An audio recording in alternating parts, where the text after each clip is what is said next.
Oh, I think it's time to update my opinion on what the perfect set of specs is, because right now we're looking at a monster, a beautiful monster. This is the GA27M1Q. Now this is a QD-OLED panel, and I haven't been able to mess with any of those yet.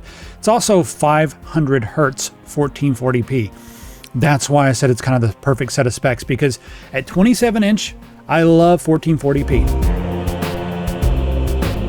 Let me show you something right here. You see that price? That's what a retail key costs. That's silly. I always get OEM keys because they work and they're a fraction of the cost. And right now I use whokeys.com to unlock my copies of Windows. I've been heavily advocating for the LTSC versions of Windows because they don't have recall, they don't have any bloat, they don't have any spyware. The Windows 10 LTSC IoT has extended support until 2032, and then we have Windows 11, which is very similar to 10 once you strip all the nonsense off of it, and that has support until October 10th, 2034. You also have Windows 11 Pro and Windows 11 Home, and just ignore these prices, we're going to make them better. We got Windows 10 Pro, but we're at the end of life on that, so I would recommend grabbing IoT. And then we have two different flavors of Office 2016 Pro and Office 2019. These are offline versions, so you don't have to pay the monthly subscription fee, you just do the one-time fee, and then you're not going to have Copilot installed inside your copy of Office that's always watching your stuff, which is weird that Microsoft is doing that now. But yeah, this is the way to get around all that. Just don't sign in with your Microsoft account. So look at all these prices. We've got a coupon over here for the Halloween sale,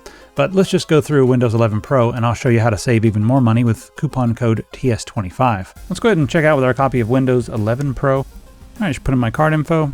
There we go. Click on View Keys and Codes once you get to the User Center. Click on Get the Key. You'll see your key right here in the middle. Go ahead and highlight that, copy that. All right, here we just need to press Start and then type Activate. You'll see Activation Settings. Go ahead and click on that. And then right here it says Not Active. That's okay. Just click on Change Product Key. Paste in our product key, press Next, and then click on Activate. Hey, look at that.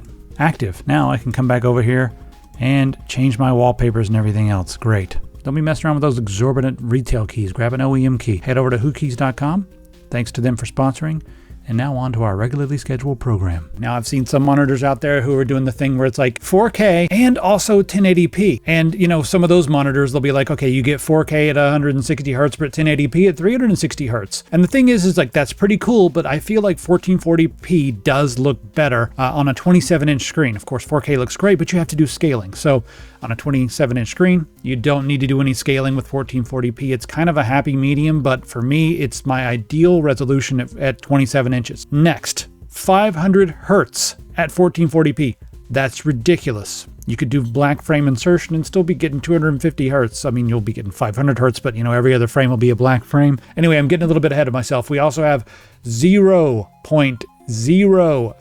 millisecond response time because this is, OLED. It's QD-OLED. I'll talk about that in just a second.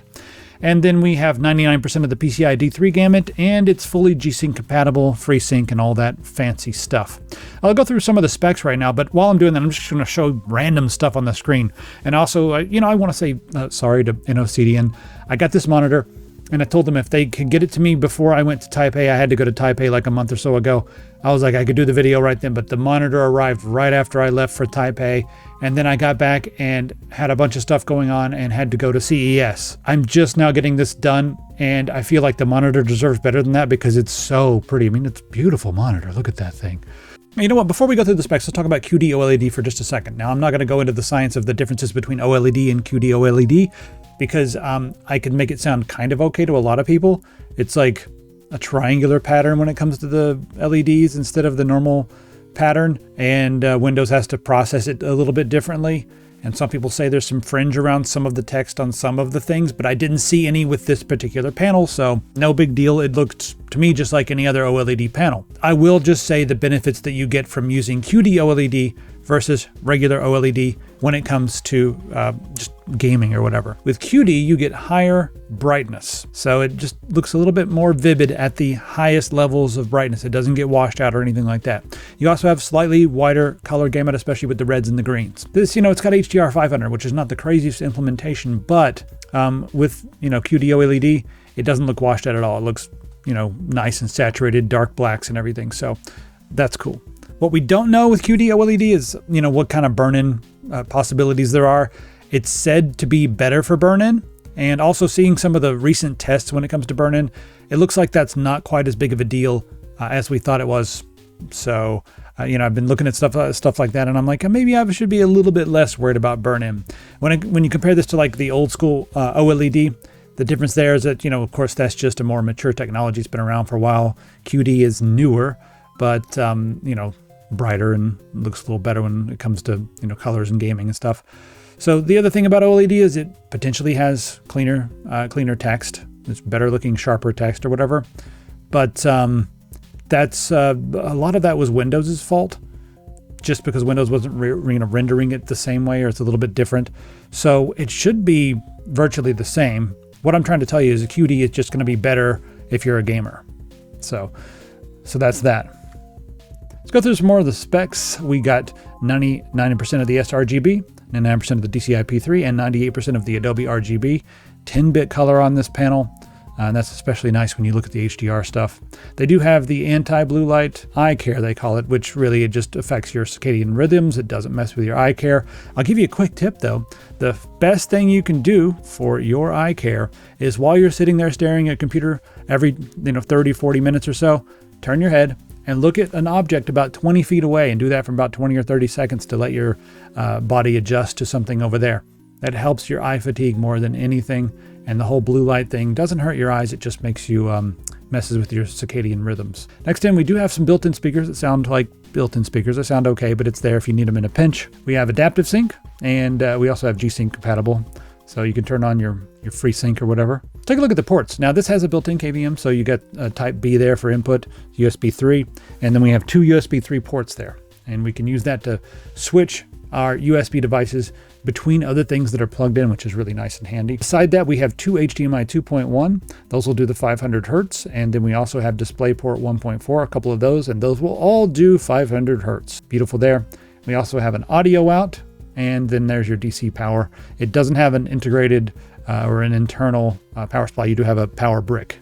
We do have a joystick on the back to access all the controls.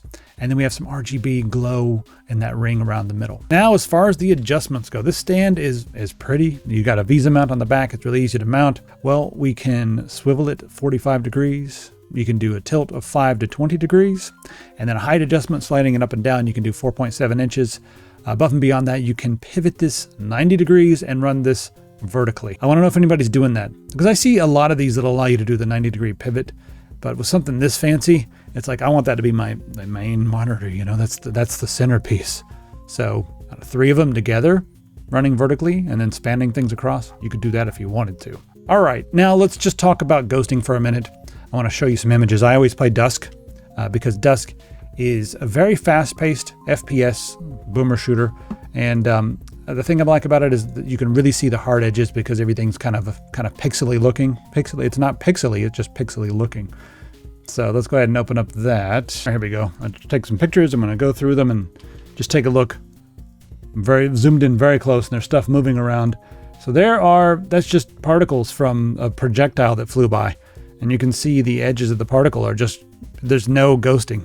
Perfect edges, there's no ghosting. I mean, this is an OLED with a 0.03 millisecond response time. So anything around the edges there, those have a little bit of glow. So that's hard to tell. But there's no ghosting around the edges of the crossbow right there. This freaking ice member over here, let's see what he looks like. There's usually ghosting around this one. When I'm playing it on lesser monitors, HVA panels especially, IPS panels, a little bit right there. See, maybe. There's not much. This is like an S tier panel when it comes to ghosting. There's virtually no ghosting, which is going to make the motion fluidity look amazing when you do some black frame insertion. Now, in order to do that, you'll need to be running your own software that does black frame insertion. I think RetroArch might be able to do it now as well for the old emulators and stuff. Yeah, the ghosting's not really a thing on this, so I keep looking for it, thinking maybe I'd find some, but there's no ghosting. So in the menu, you might notice that they have like a flicker setting for the gaming illumination. That's not like a true black frame insertion, but it is kind of interesting because it flickers on and off the LEDs. Now, it's like I said, not true black frame insertion. It's not going to get rid of the sample and hold. It's not going to be a true emulator when it comes to like giving you CRT style motion, but it might improve the motion clarity. So give it a try and see how you feel with it on and off. I generally prefer the software that does the full-on black frame insertion, or there are some pieces of software out there that do CRT emulation as far as like trying to emulate the way the scan line works on the screen. And with a monitor with 500 hertz refresh rate, we could really start to emulate CRTs and their motion clarity a lot better. And if you got a powerful computer, you could do that on top of some CRT filters and it'll look really nice. I wish we had, more of the, I guess, motion clarity, CRT style, I guess image delivery systems put into these monitors, because despite the fact that we're now way far ahead when it comes to like color and resolution and everything like that, we still haven't reached the same, I guess, two things, motion clarity and depth of a CRT, but we're getting pretty close here. So yeah. All right, so we have a couple different interesting modes here in our gaming settings. You can run it at 1080p, and it doesn't stretch to the full size because that would be weird and look all stretchy. It actually crops in, but gives you a 1080p window, like 24, 25 inches in the middle of your screen. So if you want to play a game, maybe a competitive game, and you want just a little bit of an extra boost, you're still going to get that super high refresh rate, but you want more FPS, we'll play it at 1080p. You can do that. And then on the other side, if you want something to be maybe a little bit sharper, arguably sharper, there's an SPX mode, which does some internal upscaling to 4K and then plays it back at 1440p. There could be some latency involved there. I didn't detect much myself because I'm a human, and humans have probably more latency than a lot of the, a lot of these little microchips and stuff introduce, but that would be interesting. I mean, it's interesting to try out. I don't know if I like it better than regular 1440p or not, but you got it. It's there. You can test it out and see if it looks sharper or cleaner or whatever with your different games. I'd probably recommend it for the slower paced games like, RPGs and stuff, but it's up to you. You can try it with whatever. All right, we got our different enhancements, color enhancements, shadow balance. You got your night vision mode, and there's your super resolution. Then you also have your crosshair, like your game crosshairs. You can toggle these on and off, and it'll actually put a crosshair right in the middle of the screen. You pick your crosshair, and then you pick your crosshair color. These are physical, I guess not physical, but they're rendered on the monitor and not in the game. So yeah, there it is. See that crosshair right there? You'll see it, but nobody else will see that. So you can play without a crosshair and cheat by putting on a hardware crosshair. There's your HDR, all your stuff there. So yeah. Anyway, that's the GA27M1Q. If you couldn't tell, this is a premium monitor from INNOCN. And it's cool that I finally got to look at a QD-OLED, and it's nice that it's 500 hertz and 1440p. Again, it's like my perfect set of specs right there. This is like the thing. If you want 27 inches, this is the perfect set of specs. Let me know what you think in the comments.